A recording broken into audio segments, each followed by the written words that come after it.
I got so much motherfucking design on right now. Break it down, bring it back, make it clap. I got 3 old thoughts, new block, where that day. Bitches on my line, and you know they come straight. Hold up, what it not, 45, scope it cash like whoa. How you fucking with these hoes up? Assalamualaikum warahmatullahi wabarakatuh. Perkenalkan, nama saya Mirna Sari dari Program Studi Bimbingan Konseling Pendidikan Islam dari Angkatan 2022 kelas B. Di sini saya ingin memenuhi tugas dengan matkul Manajemen dan Kepemimpinan Pendidikan Islam. Sebelum kita memasuki ke materi yang akan kita bahas, sebaiknya saya ingin menyampaikan 3 poin yang akan saya sampaikan. Yang pertama yaitu definisi kepemimpinan secara umum, dan yang kedua adalah pentingnya kepemimpinan dalam dunia pendidikan, dan yang terakhir adalah tugas dan fungsi kepemimpinan di dalam dunia pendidikan. Baik, poin yang pertama yaitu definisi kepemimpinan dalam dunia pendidikan secara umum. Kepemimpinan pendidikan merupakan kemampuan untuk menggerakkan pelaksanaan pendidikan sehingga tujuan pendidikan yang telah ditetapkan dapat tercapai secara efektif dan efisien. Adapun unsur-unsur kepemimpinan, yaitu proses kepemimpinan dapat berjalan jika memenuhi unsur-unsur sebagai berikut. Yang pertama, ada yang memimpin, dan yang kedua, ada juga yang dipimpin. Yang ketiga, yaitu ada kegiatan pencapaian tujuan, dan yang terakhir yang keempat adalah ada tujuan atau target sasaran.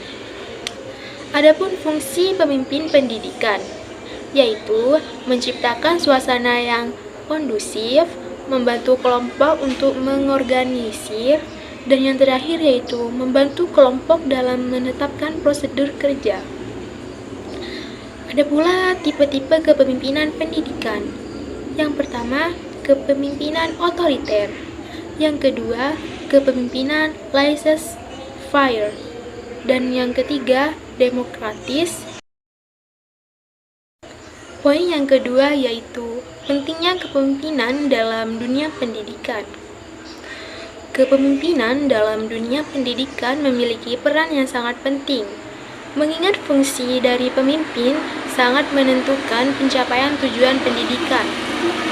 Pada dasarnya, setiap instansi atau lembaga pendidikan merupakan seseorang figur atau pemimpin yang akan membimbing dan mengarahkan pelaksanaan pendidikan di lembaga itu.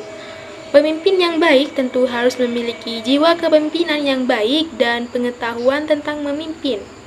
Jika pemimpin yang akan memimpin pada suatu lembaga pendidikan tidak memiliki kedua hal itu, maka akan sulit melaksanakan fungsi dan perannya sebagai pemimpin.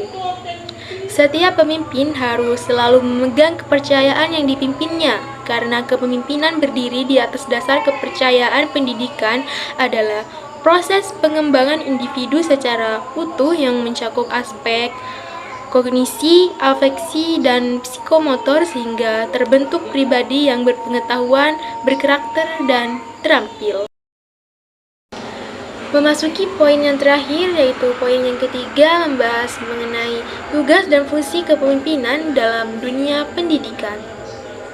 Tujuan pendidikan menyebabkan sifat kepemimpinan yang berbeda sehingga dapat tumbuh birokrasi kekuasaan dengan pengawasan yang ketat atau cara yang demokratis atas dasar intervensi untuk menemukan sifat program pendidikan. Berhubung dengan itu, menjadi kewajiban bagi kita untuk memahami berbagai alternatif dengan segala konsekuensi bagi suatu pilihan tertentu. Keputusan dapat diambil pada berbagai tingkatan masyarakat dengan melalui berbagai media dan instansi.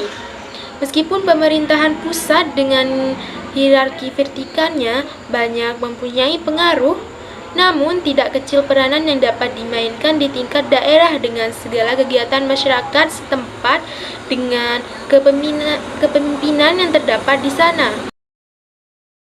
Mungkin cukup sekian pembahasan yang dapat saya sampaikan. Kurang dan lebihnya mohon maaf. Wassalamualaikum warahmatullahi wabarakatuh. Sampai jumpa.